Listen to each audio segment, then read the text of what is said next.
Bande Kobalandi, Mbote, Boye, toujours malam dans l'émission Nabiso. Acti politique. Acti politique, tous avons toujours pour la bien. Et ça, le phénomène Moko, Oyo, Mboka Nabiso, ça fait un temps. Un parti politique est belé. Nabandi na Nojek avec Constant Moutamba. Tous avons un béret vert comme ça. Na qui n'a pas perdu, tous avons un béret rouge. Na UDPS, tout comme un béret noir. Nazoé Baté et commune na banda kolande komoko il y a parti il y a ndekobati na niveau ya est kuna baza pe na béré na bango na ba parti plus loin bazolo baké ba béré na bango wana ba komi ba combattant ya ko défendre idéologie combattant ko défendre idéologie tozoé Baté bon bazoli na balo banini bazoli bisebisonini. C'est un peu compliqué. Alors, Nayambi, Moko ya béret noir et de peste. Akoye, c'est d'abord phénomène béret noir, to béret rouge, to béret boye. Et Outiwapi. Pour aujourd'hui, béret wana, to komi na kobanga comme ba milice, pour banda, comme mabatu. Bazaba, mindu qui consort. Pour ils en a Moko pena. Banda peut perdre kuna toi, ayekenda sangona Kinshasa. Iye azakala minduki iye azaka weza boy na utana na komona yete ndeko Stallone Mbote ndeko journaliste kimia ezali na banzi kimia za makasi kimia penza za makasi oza béret noir bien que le loye na béret mais oza béret noir ya de presse ezanini bon avant na ya no la yo na mutu no tuninga na ko biselo ko mo ke biso zali batu. Il y a fidèlement victime de l'impérium de la démocratie de Etienne Tshisekedi en 2013. Puis on n'est pas que l'impérium au Kaka, impérium au Tshisekedi Salaki. 17 mois la victime n'engeni. Victime n'engeni, c'est-à-dire que Bisso Oyo, le sénateur à vie, Otto Bengi Joseph Kabila, Ndia Kananga Bisso en 2013 pour l'acception na état de moquer que Bisso ne tout ça qui ba mener ba responsable ya ko soit impérium pour na kopeta kondo Etienne Tshisekedi oyo atika biso bozala ke belé bon normalement to zaki 13 moko kufaki na kati ya boloko yebika ka ah bozaka 13 personnes ouais ba même bino wapi boy to zaki na aner to zaka na aner to ke ndolo to ko suka na prison. Aner, Ndolo. Pour se trouver la prison. Aner, 6 mois, Ndolo, 2 mois. Et le reste, il y a moyen, surtout si on a prison. Dans la prison centrale, on a combien de mois? Dans la prison centrale, tu as au moins 7 mois. Né à Missi, tu as Missi. Car il y a Joseph Kabila. Oui, il y a Joseph Kabila. Le traitement, c'est qu'il y a d'abord, il a passé. Tant que nous avons fait un service à sécurité, ils ont souci à Mbokate. Et ça, là, pour l'individu, tu as vu qu'avec l'arrivée à président Fati, Biloko Wana, nous avons beaucoup de monde dans Bilembo, qui est soutenu comme au service, il y a peuple. On dit que le service, il y a l'État, il y a sécurité, et Kangi Bino, sans preuve, sans quoi. Et le but que Bono ça coup d'état pour moi ancien président sénateur à vie mais quand dans la carte bateau c'est bino que bino batu ya IDPS tokosi sabino nazo le babongo agi nazo kotanga bien Kalef Tango Fort Pierre Lumbi bateau bataki na grande commission parce que biso basami na grande commission ya ANER alors ils aura ba chef nyonso ya ba la force armée ne va composer à Canino. Na général Mokutu, à la seconde auditoire, il passe déjà dans la commission ANER. Voilà, Batanyo Swana, Babeta Biso, Kobeta Lokola Banyama. nde moko na biso na kati na kokaki te aye kosede mpe na ndenge akufa na ndenge mpe bakunda ye toyebi te par après na kobima na biso nde basi biso ke moninga na bino wana akufa même famille amona matanga te soki babwaka ye yango tozoloba ke biso bato imperium vidément tokosenga toujours corps ya ndeko na biso wana tina suka na likambo oyo lobi ya babere il faut que d'abord na kati ya vidément tosali objectif 2023 Fati président de la République on est dali produit auto-lancé sur le terrain tokokoma kuna to le phénomène ya babere kasi ya mwana bozo défendre nini bino babere sikoyo wana toyoko kobimisa béret noir. Pourquoi tu bimisa béret noir? Oui, pour un béret noir. Tu bimisa yango parce que tout le monde que l'histoire d'abord il y a béret. So baninga mingi bazoyi bangoti. Histoire wana bandi na kata IDPS. Ba béret rouge. Excellence Sylvain Mutombo ou azali ministre délégué la défense, yenda banda ki idéologie wana. Donc quand on a parti, on va tricher, on va PPRD. Nde ba ko récupérer yango siko façon basali la kiango ba ba ko encadrer yango te pourquoi ba zaki sans vision nango sans idéologie ba ko sala ba milice na bango o ba bere rouge na bango to van to bino ma sekeleki oko la biso to ko na bokonzi ne to ko mona ke totia discipline na nzela wana. Pendant que tu as discipline tout ça, tu as remarqué que les soldats vont bérer, souka, il a auditorat militaire. Auditorat militaire, il a un béret noir. Il y a un mot pour tout un règlement. Tout ce que ça m'a sur la discipline, là, tu as un béret. Mais si tu as un béret noir, écoutez, tu as un missile. C'est l'homme ibeko. C'est l'homme ibeko. Donc, bino ba béret noir, boko banda kanga bato, c'est ça? Non, non. Tolobi boy to bana kanga batuti mais soki yo buki mibeko na elobeli na yo na baction na yo kaka biso nde to hotel yo to ko lakso ke ndeko eloko yo dali na simanango eda mabede mais lo lenge ya ko salela yango ndeko mabe nde voilà ngonga na justice poto zonk sa bango mana aliment. Là je comprends combien acharnement na ba béret rouge to na ba béret vert et ba to mususu. Et là, charnement. Oui, pour tout le monde. Il y a rivalité mais la discipline. Pour Maman Loba, et comme un peu déplacé. Des fois, oui, comme déplacé. À chaque fois, on a vu il y a Bavero rouge. Maman Loba, il y a Kimiati. Net Maloba, nous allons la clair. Maloba, à chaque fois, on a attaqué le chef de l'État. Mais bon, on va prendre la preuve constitutionnelle. C'est ça. Pour d'abord, il allait offense. Et au Bana Kangela Bisso, Natango ya Joseph Kabila. Est-ce que Nana Dagi n'a courage à Kobima de vache dans la RTNC ou que le va de n'importe quoi, n'est pas comme le balelo. Nyonso et Dali Gaga, démocratie. Non, bah on a droit à Kolobapo, bah on est au pouvoir, c'est ça. Mais ce qui va payer au pouvoir, tant qu'il y a une analogie qui va payer au pouvoir.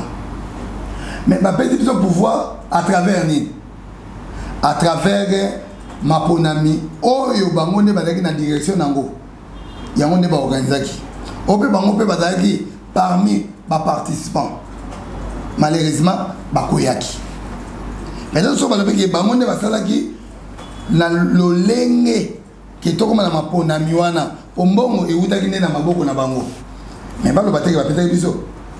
Si tout le monde a quand même le Vodacom a organisé course, a quand même dit directeur moitié, mais ce monde a directeur à Zangim Nemba. Allez à l'EPP.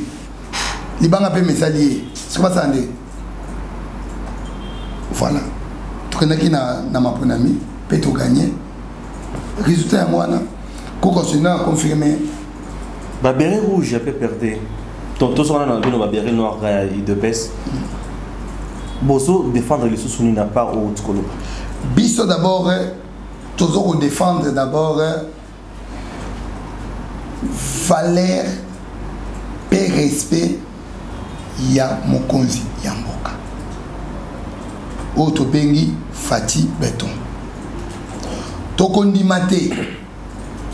Tant que tu as un bon moyen, tout ça pour respirer que groupe ya ba individu ba les kanaba itando ba loba mabe contre mon conseil critiquer oui mais koloba mai ya mabe pour na kotia ba intox na ba tout donc biso ba beret noir vraiment toza wana pour na ko telemela bango pe ko la kisabango ke biso nde bango bazo la vérité ma pe ni ba lo place wana ndeko vérité danine vérité ke Fati a gagné qui ba élection et bani ke ndeko Joseph Kabila o a tagi dauphin na yi dauphin akoya ki makale kale ce vérité ni bolo so ba na vérité ko constitutionnel les alaki wana mais malheureusement tout le monde a bango kuna te parce que na cour sur ba déjà ba non pardon bango ba kuna ndene bango ndo ba cheki bino ba kinde ndene c'est ça le problème bango ba ngala kele te ya mozo mona bon tout ça na bango direct ozo oyeba ke lelo oyo soki mariage o ezali entre biso na bango ezali pas de constitution ne forcer biso c'est un schéma Kabila yemo ko atia en place non c'est son schéma yemo ko atia en place toute victime il y a démocratie toute victime il y a respect à la constitution ne imposer biso eloko wana mais okola bango balingi kimia te soki tolobi ke pona biso tout a besoin que mariage joinsa et katana et nde sikoyo toye basiko vérité o bango bazana ngo pona suona biso mariage joinsa katana toyo kasiko vérité parce que tam so so sama pona ndenge tout na moi mariage wana ndenge za wana déjà ba beret noir bazolo ba mariage et se cache et katana et la bolinga ki vérité et la bolinga ki tu dis pour ba vérité ah oui OK bolinga ki tu dis c'est à dire que au balinde konayo na volonté na oti na kolinga boko ya bokoko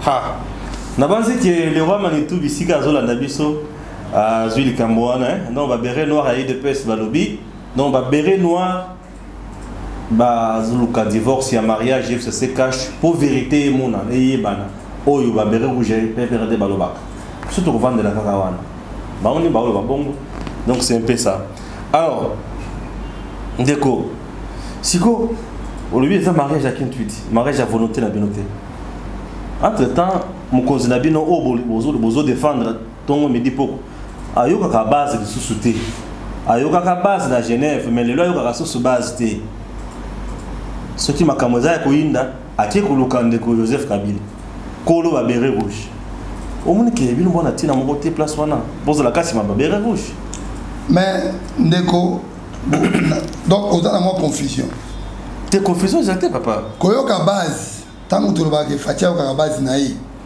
à l'époque Fati Ayokaki étant que président du parti IDPS Lelo Fati a allé sous président du parti IDPS Fati a allé garant de la nation congolaise et a allé garantit même Babado Wana Babado Babere rouge. Ah, on lui va bien rouge dans la bateau. Ada na obligation il y a que protéger pe bango. Mais c'est là n'empêche pas que biso ce qui bango ba bungize là tozongisa bango. Mais ndeko oza koyeba ke Fati azali na nyongo dette morale ya munene pour na mboka o. Président Fati a que prestation de serment na ye. Oui. Tolanda comme biso nyonso. Très bien. Moi malaise au salimaki. Président Fatina na kati ya malaise wana musika ayoki ndenge peuple azali kolela peuple asambeli soki a supposé que lelo oyo nzambe azwaka molimo na ye Congo ndenge ko eda plus que même Libye ba Libye ba sa ba fantir maintenant nzambe na mawana bino ba beret noir bozalaki déjà wana tolobi boye déjà en esprit parce que tout ça va combattre va combattre tant au dit que histoire beaucoup va combattre ce sont des gens où va out na IDPS so va bien combattant muta IDPS et bien que les hommes Dieu sont comme cotiser on a chaque partie na ya mwana ça veut biso to dali batu oyo Etienne Kondo de muta forma biso a forma biso elongo na Fati wana tanto bito ça va tisekedi c'est ma sécurité yango moni ke lelo oyo biso mona Fati te mais biso mona ka o azana kata Fati azana ika linga pamba o azana kati na inde zali yemoko besengande muko mwanzoko ndi azo dirige mboko Babéré noir exactement dans les solos bandeko beaucoup me listent par hasard vous avez jamais Manduki est-ce que tu as Manduki pour la nini mboka o bazoko restaurer paix biso zo Manduki pour la nini biso to te lokola ba oyo ba comme ko zwa Manduki ya l'état pour na kopesa ba milice na bango ndeko moko na bandelo oyo peut-être yo boye kutanga kombo chalet to peut-être que ndeko carrière ici là tamula soma na ba revolver si ba pesa kaye amsu ba benga capitaine ba msu ba pesa ke ba komo yo to mutu po azali ligue des jeunes a peu perdu a que nous gifler un major à l'époque mais t'avais mboka ngo et dans son sensité mais biso to kozala lolenge na bangote biso d'abord munduki na biso ezali ko éduquer beaucoup comme lolenge na bango bazaki na pouvoir na bango mais bino bango ba pesi bino pouvoir c'est des choses moi beaucoup mal ko bango ezali ndeko batira ozana pouvoir te to yebi ke Laurent Désiré Kabila tanga kufaki na mboko ezali le général ou papa ou Maïmaï Azur revolver à mbeti sur cette balle na mutu a imposé tout le monde battu Joseph Kabila comme président de la République. En 2006 Joseph a gagné l'élection. Toyebi Makamo seulement na boulevard entre cimetière Nangambouana yo bien côté babandi rouge et où t'as et là il faut y aller il y a pas résultat et dans 2011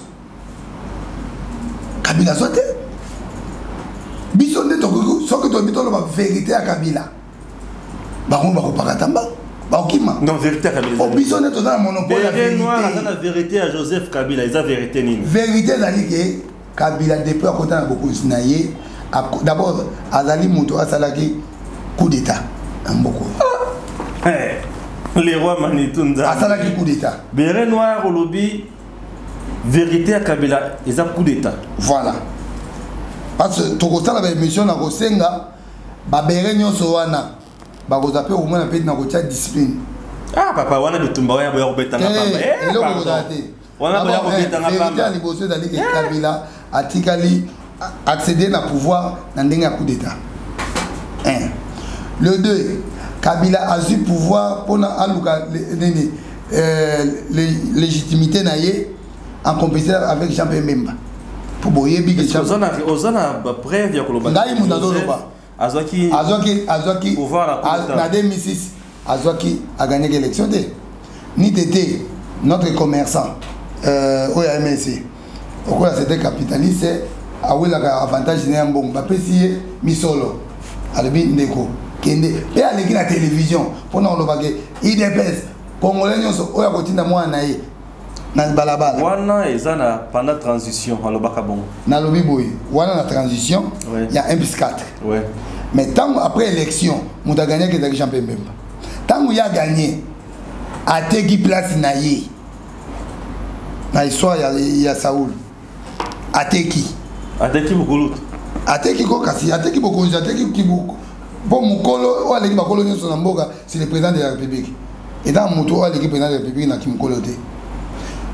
premier sportif ya mboka ezaka président de la République yango tobi ateka il y a premier ala premier na mamunyoso alors na 2011 nde moko to ba na 2011 Etienne Tshisekedi pe ateka bokonzi na ye ateka te pona nini alors quand on a la pongia ba bébé non il y a quoi confusion Etienne atikali d'abord te kondima victoire ya Kabila tandis que Memba aleka bike na osala opposition républicaine oyebi que en 2011 après qu'on gagné l'élection il y a Etienne Tshisekedi pour moi qui majorité populaire majorité présidentielle populaire MPP oyo coordonnateur et John Ndonga la bakanga eti c'est quoi Libanda pour moi la démocratie n'est pas tambola non mais c'est Libanda le la preuve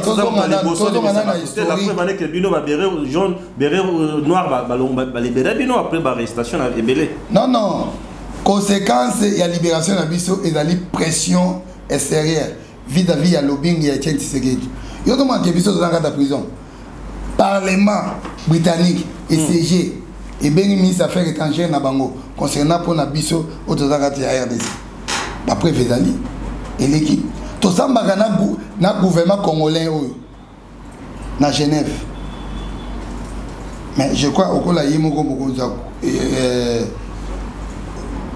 président Félix Sekolaye je crois que Masolo qui folio kuna parce que ba condamné déjà l'état congolais atango ya ndeko Kabila parce que ba nego yana bango na audience to longa bango chose ka bien témoin avocat na biso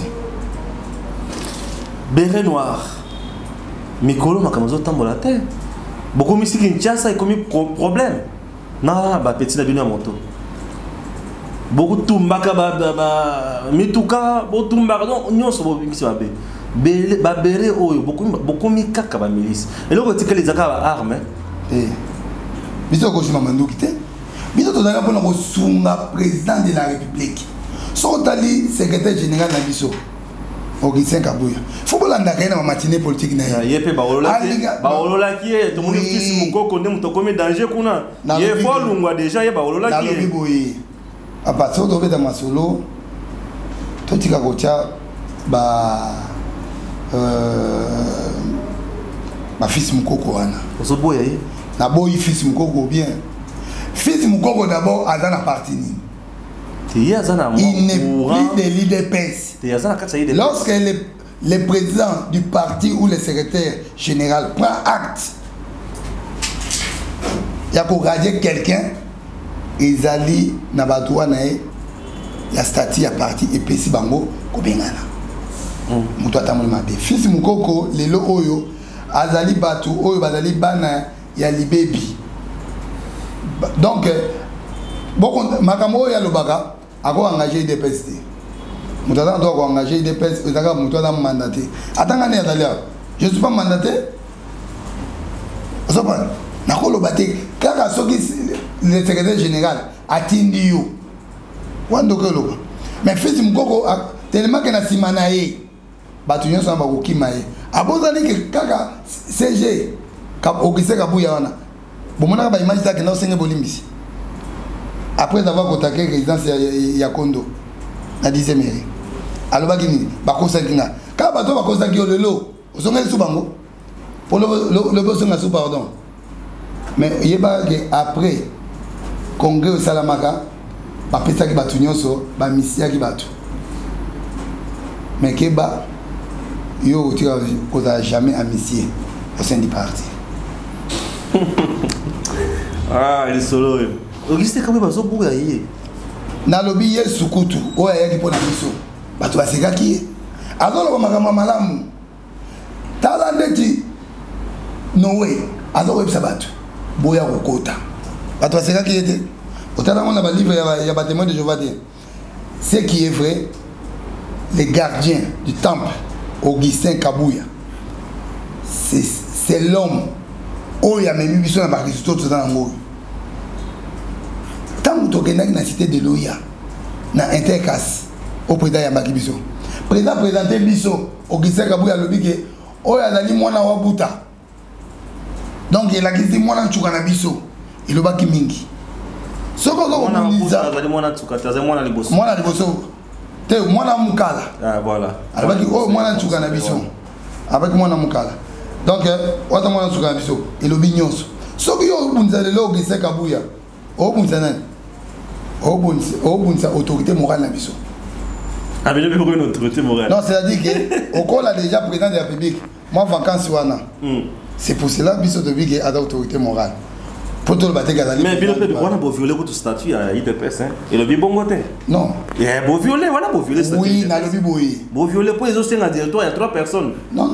Oui. Yo comme ça. Statut le big présidium ne bateau le bawana. Mais pour les intérêts quelconques au sein du parti, hein, avec vision ya Mokonzi, ya Mboka, à l'époque, président du parti, biloko nyonso wana président ye moko atikaki yango pour moi président ye moko atikaki yango et bato nyonso baza koloba wana bakendaki kokutana na président esi bango ngambo na bi ezala bongo. Donc volonté naïe et non volonté à statut. Donc il a violé le statut. Oui. Entre-temps, Azoï Sabiso État de droit Namboka, mais il y a une partie naïe à violer. Il a fait la cadre de l'État de droit. Mais l'État de droit qu'on a voté, n'a pas violé le texte. Oui, il a l'État de droit. Même Obama, il fait qu'il faut aller Guantanamo et Kangama. Et Kangama. Et Kangama, il pour l'intérêt, mon boy. Même au bout de ma bague, il va répondre à Kolukape na Congo. Si ça dit que négocier, na Satan. Il a un statut. Il a une carte qui a dit il y a constitution à Sambo. À des fois, il faut que Luka diplomatie pour nous sauver l'intérêt. Les solos à babéré noir, Namokose, Bitombanabino, Batobaye Bango et Zanini Potochité. Béret noir. Objectif de Béret noir, il a dit d'abord il y a qu'à sensibiliser le peuple congolais, pour soutenir vision ya chef de l'État. Ko communiquer magamonyo sur le chef de l'État azali ko sala. Wana dali mission liboso. Yami balé ezali que pour na ko ramener le chef de l'État na second mandat.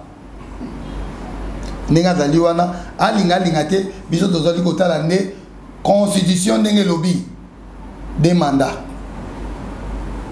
Il y a un peu de des mandats. Asalaki contrat na caméra. Caméra en 2023 a souhaité. Oui, il a dit contrat na bango. Mais tu référé bango à Genève. Base de Sidaki. Caméra est pas le bagage de base à Signaka. Yepé yambalo base au décidé à la semaine été. Bon, oui, facilement c'est quoi. Donc biso né tous allions tu y d'abord constitution de président des mandats. Et constitution dans l'Ikolo, il y a Kenya, il y a Nairobi. Alors, troisième objectif dans cette ligne, côté les mabans civiques, ils ont au balata béré, na biloba le mabi, tout ça simana bango, pour nous réaliser bango que messieurs bozota mola mabe, bozonga, nanzela, oya koboya, tout to chabango ne babage, tout le monde va béré wana. Voilà, messieurs dames, au lundi. On a besoin de contacter Bisso. Ouais. Numéro de Bisso, il a 084 083 46 12. Bon, ben Bisso, d'ici là, tout ça, la sortie officielle, Oyo, ba konzi presse à partir de Bisso, et ba lire Bisso, ba Rosal. C'est bon. D'abord, si Boyokin de Stallone. Mais comment t'as dit qu'il y a Martin Fayou, il y a 18 mois. Non, comment Bolandine de Costalon. Il y a qui a conclu l'émission, mais à Zobo, il faut tout le bakak. Bon, Martin Fayulu a proposé 18 mois et à transition pour l'élection anticipée. Nambo Canabiso, puisque à l'objet escroquerie politique aux Nambo Canabiso électoral et aussi mbaté et continuer le modèle pour c'est toujours Joseph Kabila qui dirige Makambonyos. Babéré noir balopine. Ndeko journaliste, nato peso secret moko o peut-être tam so yebi amoti. Tam ndeko nabiso Martin Fayulu on benga soldat du peuple akenda kana cour constitutionnelle. Est-ce que vous devez que greffier ou la cour constitutionnelle au moment où akenda ko déposer ti lelo a rapporté disparu à mon anate. Comment ça? Voilà. Azo bisa. Tant bakenda kana nkotika nini requête na bango liboso avec bavocat naïe. Tant musko baye pour la kotika deuxième requête au matin après avoir causé la meeting na enseignement na lopango ya MLC anguma ya batwana baye pour owana greffier wana abimisela bango requête na liboso pour ba kota sikoyo oyo isko matin falo ya kinango kanyaka sama kawana corruption ba pesa ndeko wana mwa kanyaka mais abonda ndi ke cour constitutionnelle tangu yoko ti eloko na yo ba enregistraka yango mona ki de requête bimaka eti lelo yo ndeko wana greffier wana amona na te wanga za information faut que ndoko vérifier yango Et deuxièmement, batu ya cour. Balakisa ki biloko mibale wana.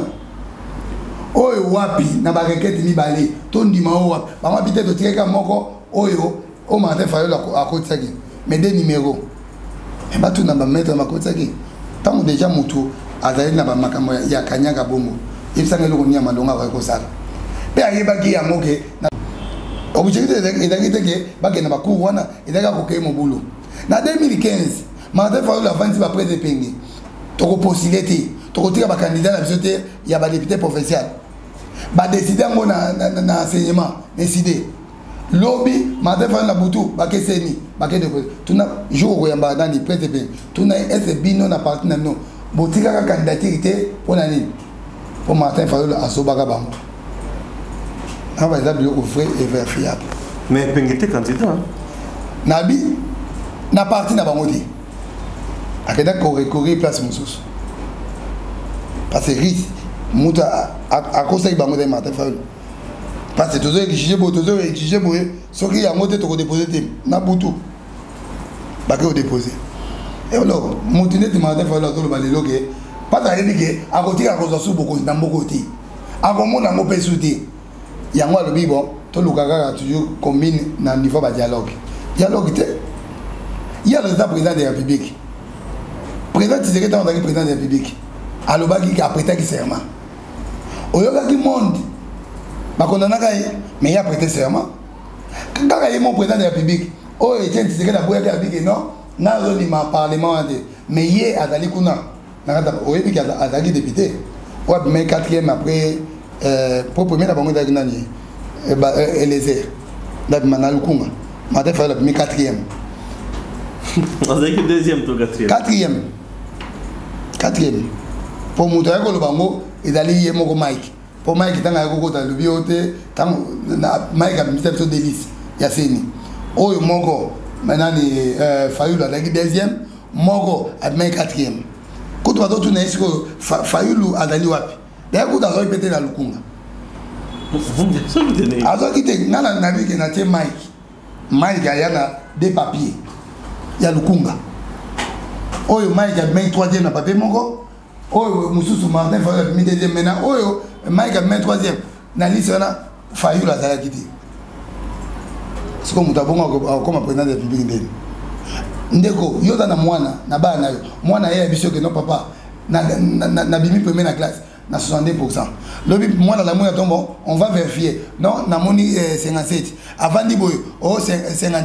Après non et da voisin na biso mutaisa biso oh soki nini ba ko Vatican radio Vatican tile lo basango apeta biso résultat biso mo ne basango ba kenda tiko da président babino et ta ka bere ne ba police ba tia biso ba cholo basenga président bolimbisi na beni ba uto senga président bolimbisi batika Fayulu a gagné te Fayulu soki lelo aligné le kwana abimisa nanu candidat nani Cyprien na yo dans parlement na contre opposition abimisa et ça m'a dit aux dans la opposition en même temps dans le pouvoir.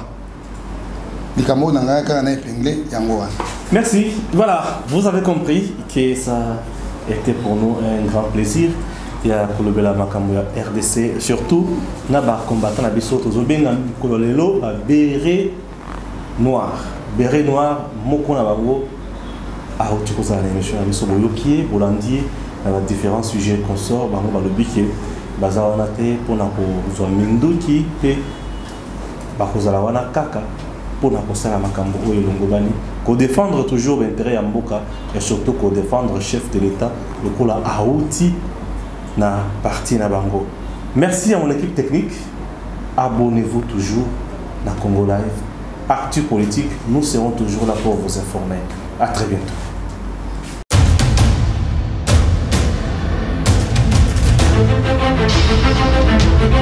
Audio Jungle.